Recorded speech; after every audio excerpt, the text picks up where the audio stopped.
Hello and welcome to the Screaming Cinema Podcast. We got a special episode here today where we're going to be doing a video episode if you want to catch it on YouTube or the Patreon, and as well as a special episode to record here on audio. So you can see here, Cole and I have been busy. I can barely hold this fucking thing. This is a couple different sales that we had taken advantage of, including Warner Archive, Kino Lorber, and then I recently got a region free player, so I double dipped into some of the Indicator releases from overseas. So, yep, I ordered from Kino Lorber and Warner Archive. I kind of just started to dive into these. I'm like notoriously like a slipcover junkie, like I'm obsessed with them, and so all my movies except for Criterion's have to have them. So what I did, I mean, you know all this, but the audience I don't think does. What I did was I bought some storage bins from IKEA, and I stuck all my Kinos and Warner Archives that don't have slipcovers under my bed, so they have a nice, good place for a lot of these movies I'm going to talk about. Movies that I think are actually pretty special to me in a lot of ways. But I mean, aside from new releases, mainly I've been on these deep cut trains and just watching old stuff. And it's been a really great ride. So yeah, we really have a lot to discuss. So we're getting ourselves a clock. So we're going to have to get to it.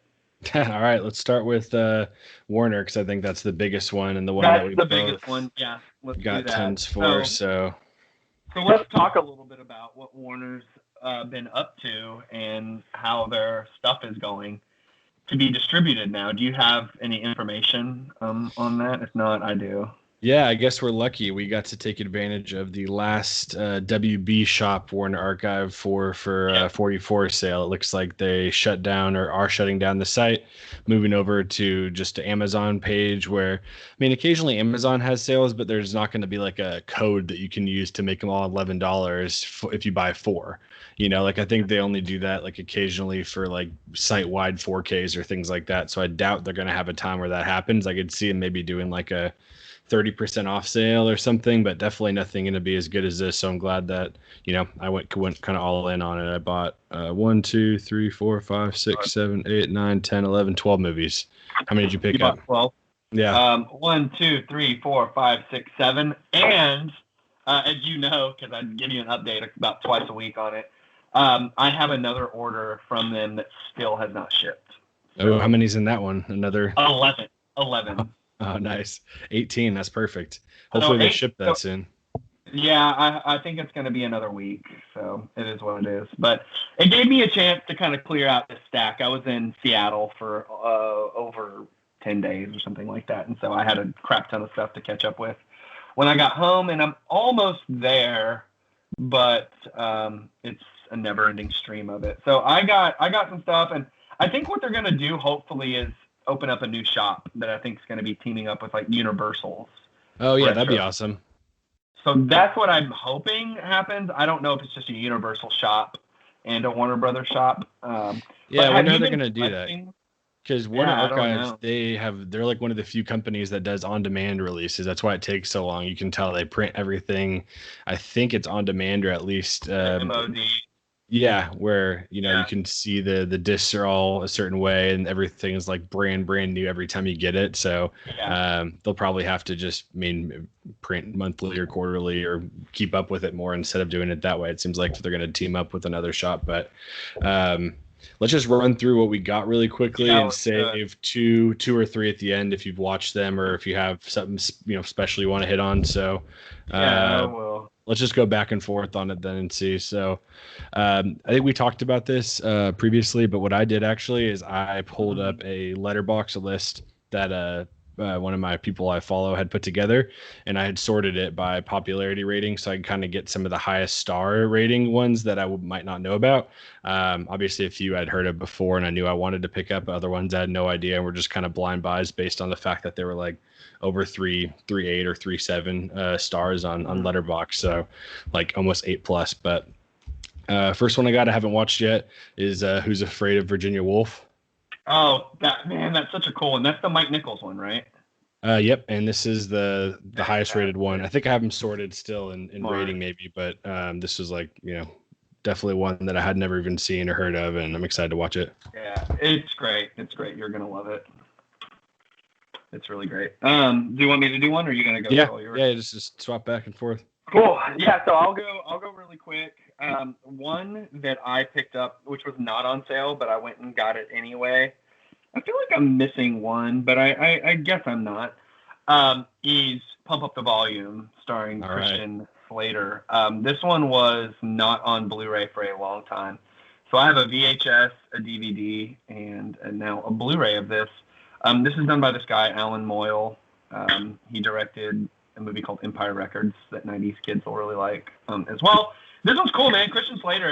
It's just about a basically dual personality that he has on the radio. He does a pirate radio show for his town, and he kind of just talks about all the hypocrisies in it. But it's in school, he's a really shy guy, and it's a really good movie. I mean, if you have not seen this, it's excellent. I love it. I really just love this movie. So I paid top dollar for this one. This one wasn't included in the sale, but I had a 15% off coupon on top of the 4 for 44, so I was able to get this for like $18. Nice.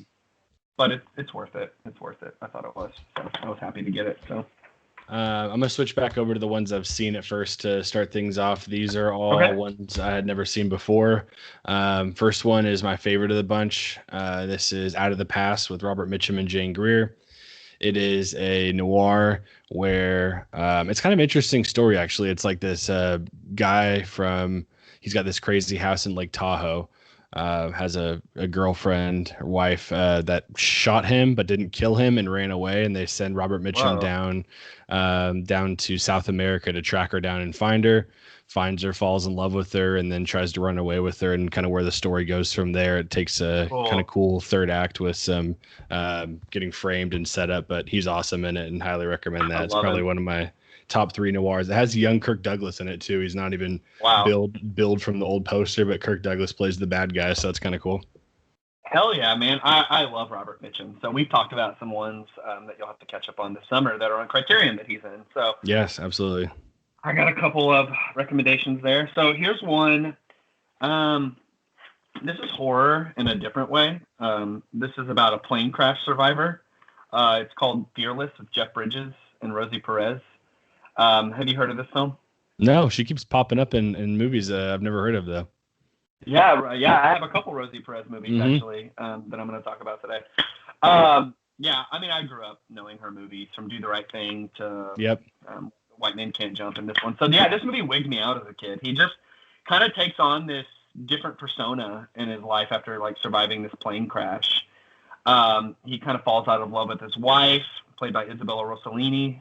People know her from Blue Velvet.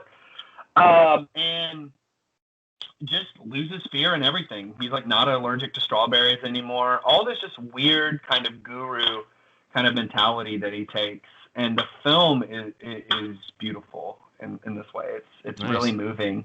I highly recommend it. It's from like 1993, directed by a guy named Peter Weir, an Australian guy. Great movie. I was really happy to pick that up. These are 2 movies like from my childhood that I just kind of remembered that I wanted to revisit. So no, it's awesome being able to just find them on the sale and pick them up. Or I guess the first one not on sale, but yeah. I kind of stuck with the noir vibe. Started reading starting watching it and kind of stuck on from there. So the next one I have is The Big Sleep with Humphrey Bogart and Lauren Bacall. Watched this one actually right after Out of the Past, and man, Humphrey Bogart's interesting. Like, he's a great actor, and I love him in Casablanca and another number of movies. But I kind of just like Robert Mitchum's vibe as a smooth guy better. Like, Bogart's voice and everything, he just kind of like the gangster is not as smooth. I mean, he plays smooth in it, and everyone's like, "Oh, you're attractive," but I kind of like the Robert Mitchum one better, but he's a private eye. It's got a blackmail case. There's murderers. There's pornographers, nightclub. It's like all kinds of all over the place. He's hired by this rich family to track down someone and to help his daughter get out of some gambling debts. And, 5 or 10 storylines come from there, but he's a badass in it and definitely recommended. Just, I think I set the bar too high with Out of the Past. Robert Mitchum, though, man, that's the thing. Is he has this like kind of hypnotic vibe. Yes, that yeah, he does. Really, I mean, after people discover him, they like love him, and I thank my grandpa for showing me who Robert Mitchum was as a young guy. Yeah, Out of the Past too, he like narrates over the top of it, and sometimes he's even like narrating over it as he's in a scene, which is kind of a cool way to do it. But that's the next one I picked up there, and I have just one more that I've seen, and the rest of them I'll just run through like why I got them. But yeah, I'll do one more. As well. This will really hit home with our audience, just because I've watched it already. But I do have another kind of horror adjacent movie, like a Stephen King story as well. So I'll run that one by you in a second. But I'm going to talk about The Hidden for a second. Have you seen The Hidden? Hell yes, yep.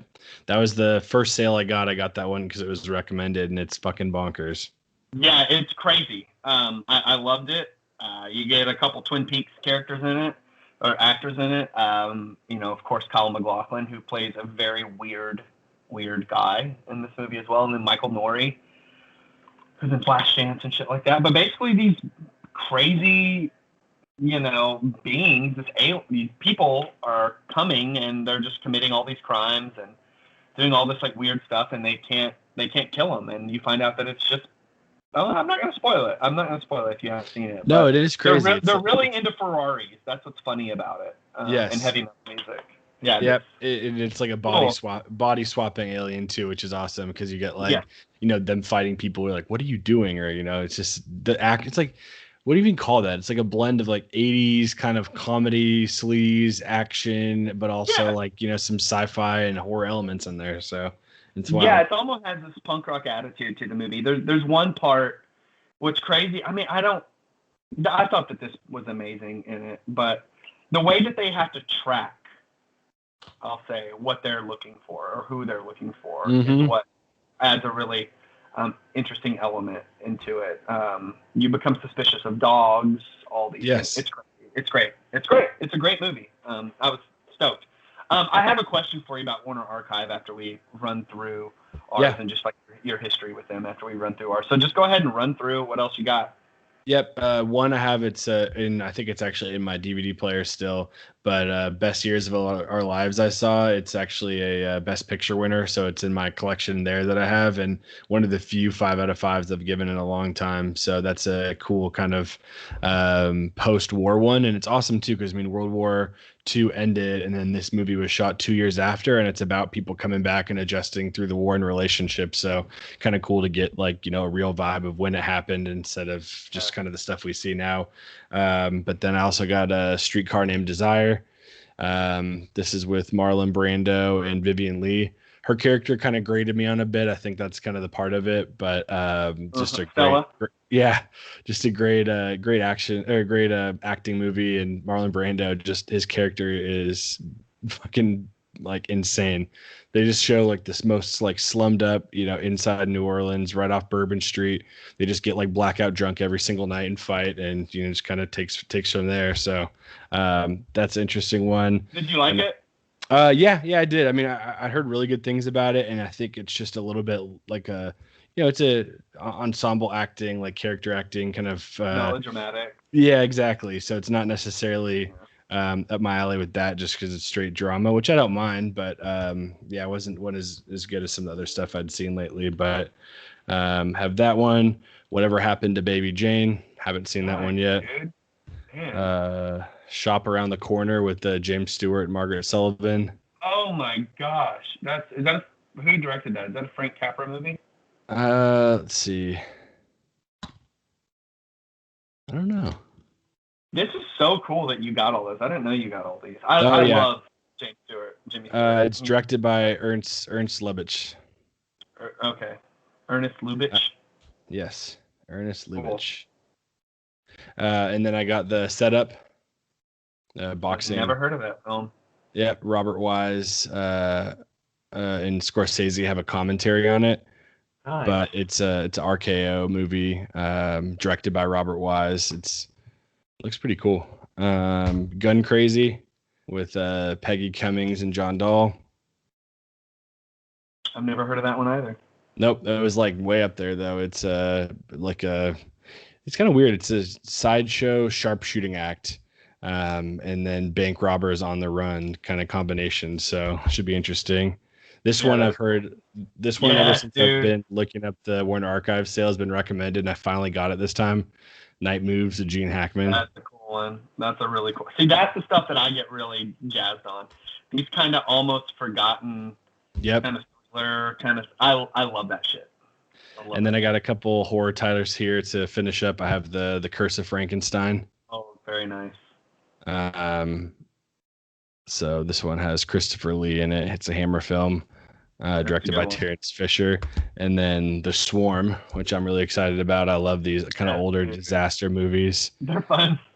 Yeah. And I love the thing about disaster movies is they're able to get the most ridiculous cast because they only have to have them on set for, a few days because they each just have these small parts. But Michael Caine, Catherine Ross, Richard Widmark, Olivia de Havilland, Henry Fonda, Richard Chamberlain, Jose Ferrer, Patty Aston, Lee Grant, Bradford Dillman, just insane. So that's insane. And then just wrapping up with one I got not on sale either. I actually got this from Amazon when it was only $20, but it's the Alfred Hitchcock 4-picture disc. I Confess, Dial M for Murder, Suspicion, and The Wrong Man. So I've only seen one of them. I'm excited to check out the rest of them. Which one have you seen? I've seen Wrong Man. Seen The Wrong Man. Okay. Yeah. Dude, that's a good set right there, man. I have Dial M for Murder. I think that's the only one I have. But back in the day, there was a really cool 3D Blu-ray of that. Really? That had a really cool cover, and yeah, it was awesome. So let me see here. Let me run through mine. I'm still waiting on my last one, so I'll just run through these super fast. This is the Stephen King one I got called Dolores Claiborne. Really nice follow-up. Kathy Bates. For Kathy Bates and Stephen King. It had Jennifer Jason Leigh. Very, very good movie. Haven't seen it since college, but I thought it would be great to watch with my partner, Erica. Really good movie.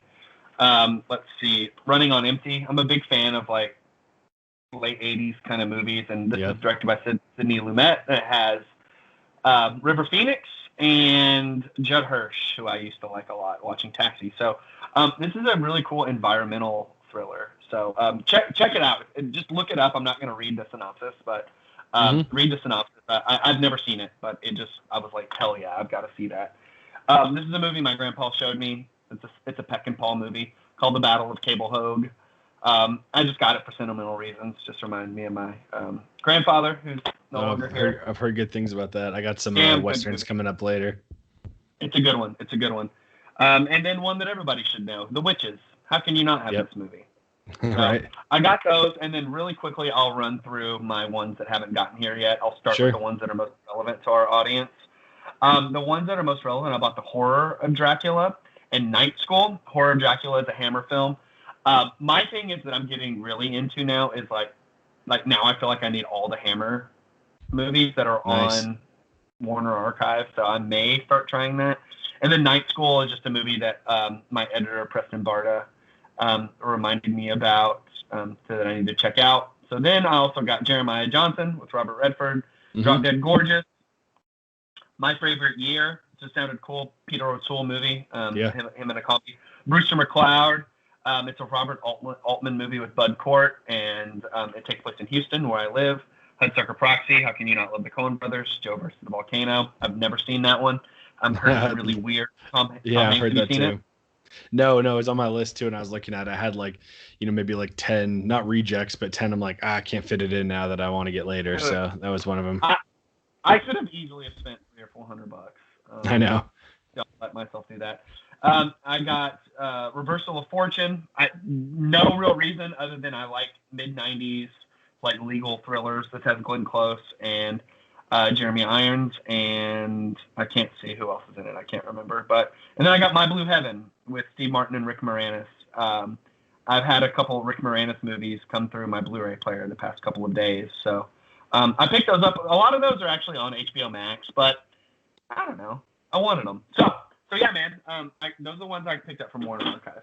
Nice. I mean, it's nice, especially with that spot you have under the bed where you can kind of get some that you might not necessarily own otherwise, but are good to have. Yeah. You never know what that streaming shit too. It's like there's so many movies always pop up on there and then disappear. So well, yeah, and I honestly just forget about them when they're on there. So that's why I buy them. I don't forget about shit I pay for. exactly. Well, should we move on to Kino Lorber here? Let's do Kino Lorber. I think this one you have way more than me. I just got 5 on this one. I've only seen 2 of them so far, so I can start with those. The first one I watched was Nightmare Beach, John Saxon and Michael Parks. Yeah. I was texting you guys about it, and I talked a little bit about it on the podcast. It's from Umberto Lenzi, who does a lot of Euro sleaze stuff, Paranoia, Seven Bloodstains, Orchids, Eyeball, Cannibal, Ferox, and then he also did the Hitcher one I watched recently from Vinegar Syndrome, but it's about a biker named Diablo who gets the electric chair, and they think he might be coming back to exact revenge on a Florida spring break town during spring break. So this dude has a bicycle that has a electric chair built into it, and he like picks up hitchhikers to ride and shocks them, or someone grabs the handle and he lights them up and just starts picking people off. John Saxon definitely just took this for a paycheck. I feel like he's like a cop trying to cover things up, like maybe a Jaws ripoff where they don't want spring break to be ruined, so they're like, no, don't tell anyone about it and that kind of stuff. But this cool. I don't know if all Kinos are this way, but I kind of like the reversible cover art they have in that one too. I don't know Not all of them. Not all but of them have it. Yeah, but some of them do. Yep, I think it's the original artwork on that one. So that's what I started off with. Picked up some more horror stuff on this side, but I followed that up with The Night Strangler. Dude, you saw? Oh my God, I didn't know that you got that one. I actually haven't seen The Night Stalker because it wasn't on sale, and as soon as I got this, I realized it was a second one, so I almost waited. But I checked it out. It's cool because I'm from Seattle, and it's set in Seattle.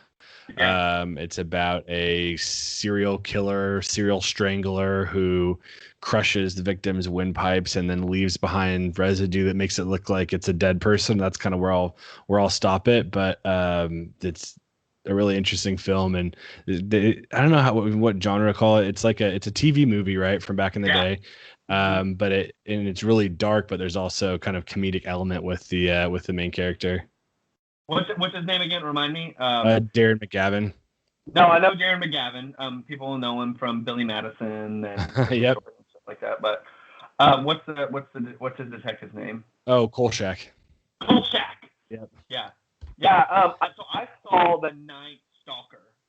It's like a vampire one. So they're almost kind of like X-Files movies in a way. Yeah, it's like something a little heightened, but taking place in the real world. I saw The Night Stalker at Alamo Drafthouse at a secret screening, and I thought it was fantastic. Yeah, I thought it was incredibly well done.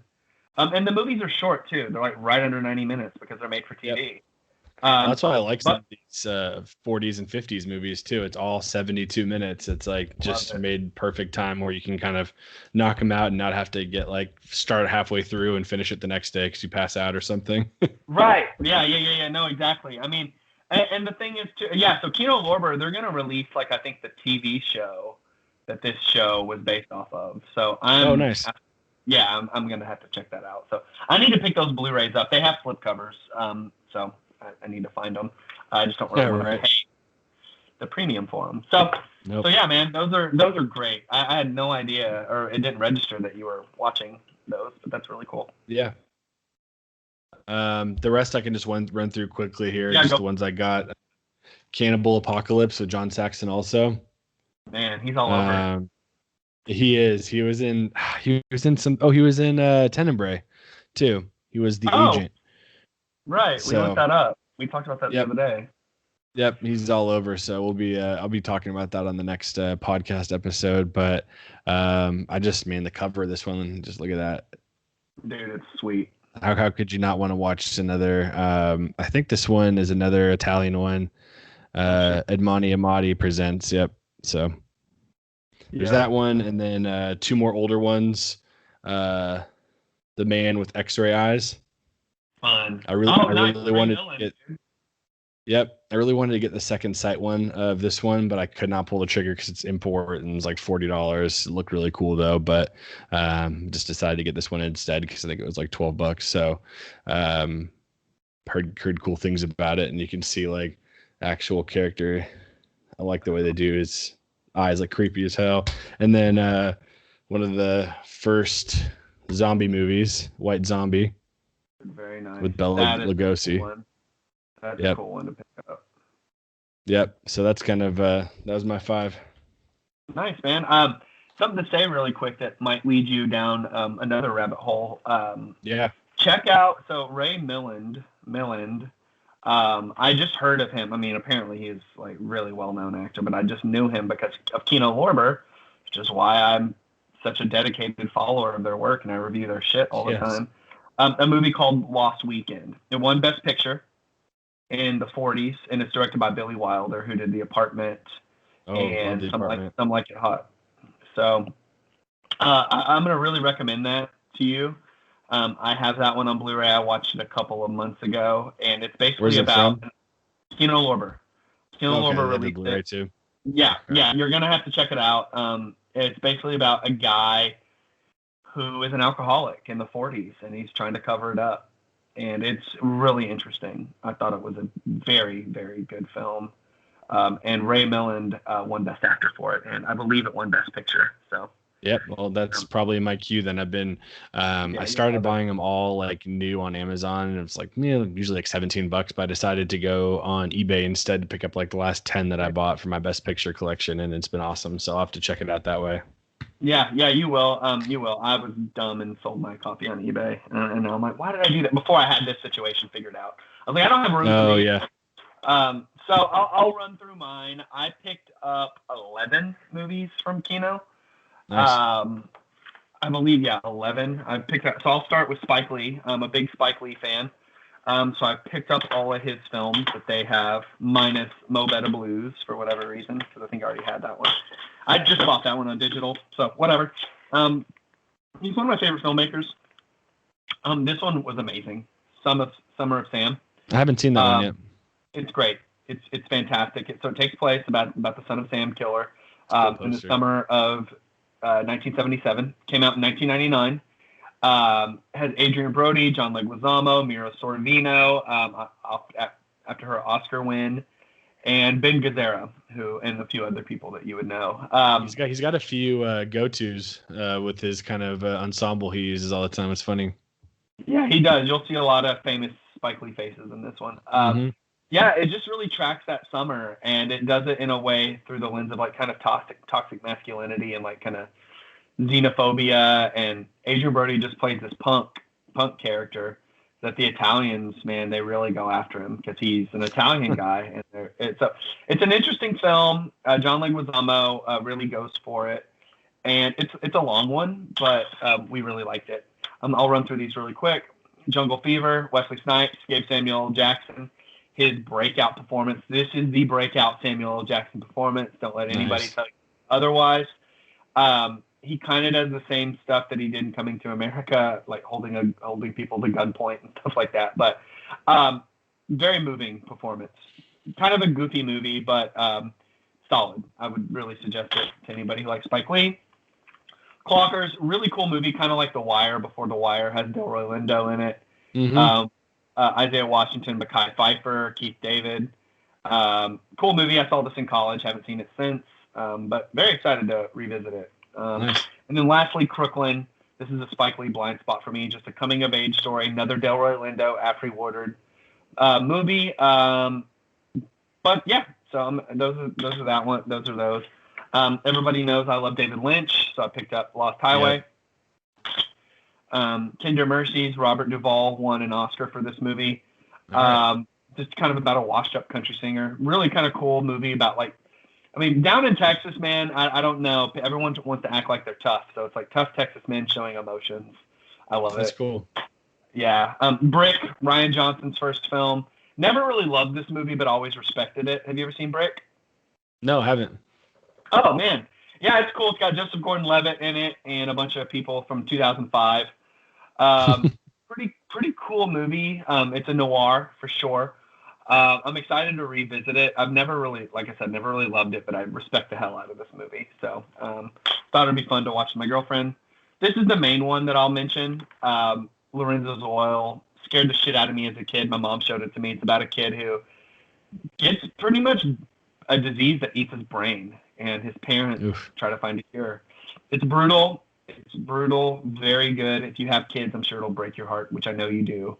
But it's a beautiful film in a lot of ways. I mean, it really, yeah, it's really moving. I really liked it, and it's cool. It really shows you the process of, combating this disease, and how these parents they basically become doctors. Like Nick Nolte's character, he's not a doctor. He gets an honorary degree. He's like, it's about them in the library studying, and it's great. Kind of a horror comedy. My Boyfriend's Back has Philip Seymour Hoffman and Matthew McConaughey in it. Recommend it to anybody. I bought it for $6, and it has reversible artwork. So, all right, you're into that. Nice. And then lastly, this is White Squall. It's a Ridley Scott movie from the 90s. It's about Jeff Bridges and a bunch of boys, young boys, and I mean they're like teenagers, whatever. They go sailing. And it's pretty intense. It's really cool. So yeah, that's my Kino sale. I was really happy. I almost made a second order, but I said no. I know how that goes. Yeah, so I think we were going to talk about it after, but for me, the Warner Archives, I had gotten like 3 or 4 in for review before. I had bought maybe 2, so I had 5 probably before this sale. So I'd always like kind of just gone the horror route. I think I have like The Hunger. I had a couple ones like a couple ones like that. So, but yeah, I mean, I was happy about it. I think they just have so many when you're looking through it. I think the Blu-rays on sale that they had was like at least $350. So I went through the whole thing, and I did too. Filled my cart up with like 25 and got it taken down to 12 that I got. So I have those. And then for Kino, I think I just had 1 before. I had Deep Rising is the only other Kino title. That's the first one I had bought. So I'm excited to That's the first one I bought too. Nice. Couple of the ones you recommended look good, and look into their site a little bit more. Yeah, they're great. Yeah, really deep dive. And they do multiple sales. They should do another sale in July, but I know a lot of people's wallets are going to be eaten up from Criterion in July. Yes. So. Can't wait for that. Well, we can talk about some new stuff in a minute, but I had one more. I had the Indicator sale that I got. They had a really good deal on this. My only problem with the Indicator sale is shipping. They have a really good sale, and then you check out and it's like 18 pounds for shipping, but I was like, fuck it. I just gotta do it. So, first thing I had to go through is the Westerns. I'm bummed about this because they had this awesome, Bud Bedecker, Randolph Scott box set called, I think it's called Tall Tea, like the movie, but, so they re-released these individuals. So I picked up, the Tall Tea, and then Ride Lonesome from 57 and 59. What made you get those? I mean, are you familiar with Randolph Scott or something? No, I just had heard really good things about the box set and the movies with it, and I wanted to pick up a few Westerns. I really like Westerns, and it's definitely a big blind spot for me. I've probably seen like 20 in my life, and I like kind of the more... Like the Tall Tea is like original one. It's not like your typical like, oh, cowboy, gotta go kill. It's like this guy who just goes into town, stops by this place to pick up. They're just like his friends that hang out there. They're like at a gas station in the old school days stop. And then he goes to try to get some cattle. He's going to start his own farm and runs into some people who are holding it up and kidnap someone else on the car that there was. So just kind of a cool way of him getting out. And obviously he's got some talent with a rifle. So that was a cool one. I hadn't seen Ride Lonesome yet, but those are the first 2 Westerns I got. Just total blind buys on most of these. Another one I left in my media room is Body Double. I just finished it. It's awesome. It sucks because it has the blue Blu-ray case, so I think there must have been a time where they must have had a shortage of clear ones, which they have for everything else. So it looks bad anyways. I'll have to try to buy a white boxy case, but that was awesome. I think we talked about it on the podcast. We did. Really good find. Then Experiment in Terror. There's one here. Cool. 1962 from Blake Edwards. That one looks fun. Yeah, I was like Blake Edwards did all the Pink Panther movies, man. And Glenn Ford and Lee Remick. So Very nice. Charles Bronson, Stone Killer. 73, another Dino De Laurentiis presents. So I mean, you can't go wrong with Charles Bronson playing a badass in the 70s, unless you get into some of those sequels. Dude, yeah, exactly. Charlie Varick. Really cool. Dude, that's the one, man. That's the one I'm most excited to hear about. Yeah, never seen it, so I was excited. Yeah, I heard that one's really good. That's one that Quentin Tarantino always talked about, and so that's what kind of. Yep, Don Siegel, Walter Matthau, 73. So next up is Cisco Pike, Gene Hackman, and Chris Christopherson, and Karen Black from 71. Nice. This one's directed by Bill Norton, but I love these Indicator ones. Not all of them are this way, but so some of the special editions are like the Criterions, where it comes with like a big booklet in it. They all have reversible art too. And the last two I saved are their true kind of special editions. First one is Road Games. And Screen Factory has a release of that, Americans. So. I do. I actually have that one too. So I couldn't decide which one I wanted to get, and then I went with both of them. Cool thing about these is they have like even they're numbered. So I don't know if it shows up on there, but it's like they only released 5,000. It's number 732, and on the side you can see it's got one of the like perfect bound booklets in it. Look at this special features. It's like some of those Arrow ones. You can't even read that. Dude, it's like a credit card agreement. Yep. Exactly. So I haven't even opened this one yet, but I'm excited to check it out, especially the features. This one is not region free though, so you got to have a region B player. And then lastly, the William Castle at Columbia Volume 2 set. This one has Straight Jacket, Old Dark House, 13 Frightened Girls, and Zotst. So did you get these for a review, or did you purchase these? No, I bought these. They had a sale. Nice, I get their stuff for review, but it's just the way UK works for overseas. They just send you checklist. So I'm reviewing now for Indicator, for 101 Films, for Second Sight, and they just send me a little check disc and a little sleeve. So it's like cool because you get to see it, but at the same time you're like, fuck, the best thing about these is their packaging and that's what you want. They have too. Like you can see this one, same thing, limited edition, 6,000 box set. So that's so cool. Haven't cracked that one, but that's my haul for their sale. Indicator, seriously the coolest one. If you can look up, if you're not region free, they tell you on all of them if it's region B or A, or all region. So check it out. Definitely recommend trying to check out a list of the ones that are not region B locked to get your hands on, because their scans are incredible. Nice, man. That's really damn cool. Yep. So that's our sales. I got a couple new releases you want to talk about too. Yeah, let's do it. I guess I'll go ahead and start here with one. I'm going to start with one more Kino Lorber one. I'm going to be quick about it. It's called North Shore. I'd never seen it, but I requested it. It's basically kind of like a Karate Kid kind of movie. It's really cool. You'll probably notice, if you're familiar with the movie Teen Wolf, it stars Matt Adler from Teen Wolf. He was his buddy. He was Michael J. Fox's buddy in that movie. But he's a guy from Arizona. He wins a wave pool surfing competition, and then he thinks he can move to the North Shore to learn the ways of big wave surfing. All right. So it's got Laird Hamilton in it, who's like a badass surfer. I mean, he still is like one of these like freaks of nature. He has these like, just Google Laird Hamilton sauna workout. It's insane. So he's like one of the best surfers of all time in there. Just one of the most notable ones. And this guy's just trying to learn this culture. They call him a haole, which means you're a local. Yep. And they say, you're such a haole, you don't even know what haole means, brother. Mm-hmm. And it's cool. It's a cool movie, and he really has to earn his respect being there. And it's awesome. I mean, it's so fun. I just have these like kind of cheesy action sports movies that I love from the 80s and 90s. Thrashin', Surf Ninja. Yeah, this is way better than that. And if you look closely, the love interest of the movie, her hair turns into a very nice pipe. All right, I thought that was a guy. That's funny. That's a very, very beautiful woman named Nia Peoples. Nice. And yeah, she's really cool in it. Really awesome movie. I thought it was wonderful. So Cool.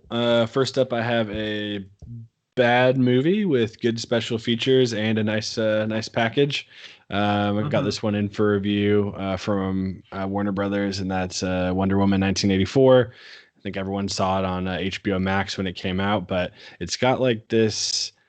I don't know. I know a lot of the silver sometimes on the 4K shows up this way, but it just looks really cool. And on the special features, they have scene studies, the mall, open road, making of Wonder Woman 84, expanding the wonder, small but mighty, meet the Amazons, gag reel, black gold infomercial, retro remix, Gal and Chris and Friends Forever, Gal and Chrissy having fun. So tons of features. I think this one, like, you can't bullshit it. It's, I mean, maybe some true diehard I don't know, DC fans like it, or people who really like Gal Gadot, but it's just a shit movie. But I like it, and I have a lot of the DC movies in 4K, so I'm gonna hang on to it and keep it in my collection. But cool artwork, that's why I shared it. All right, man. Cool. Yeah, it's got a good documentary on it that I'd recommend checking out. I'll do another Kristen Wiig joint. This one she wrote. It's called Barb and Star. Go to Vista Del Mar. All right. It's absolutely hilarious in every way. It is weird, strange, cringy, awkward, anti-humor in a way, but also just really funny. So if you like movies like Hot Rod or Romeo and Michelle, it's just a really quirky, strange movie about. I saw the main character at the Golden Globes.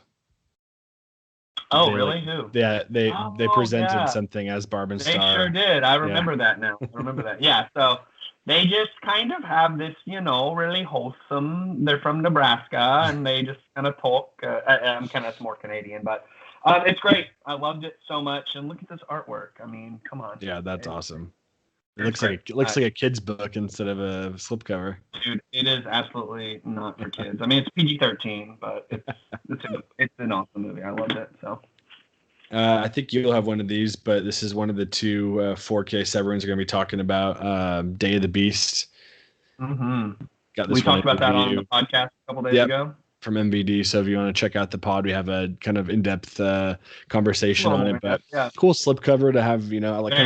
I like the basic artwork on the back instead of just having the exact same thing on both sides. But this one, the second disc, that's the Blu-ray, has so many special features. I haven't even checked it out. I just checked out the 4K for the scan. But Heirs of the Beast, feature-length making of documentary, Antichrist Superstar, interview with the director, Man Who Saved the World, interview with the actor, Beating the Beast, interview with Maria Grazia Casanova, the actress, Shooting the Beast, interview with the director of photography, and a short film by Alex de Iglesia too. So we talked about it. Bonkers movie, just set in kind of like a future now almost like on the verge of post-apocalyptic world. Just shit's going crazy in Spain and Madrid, and this priest has to try to kill the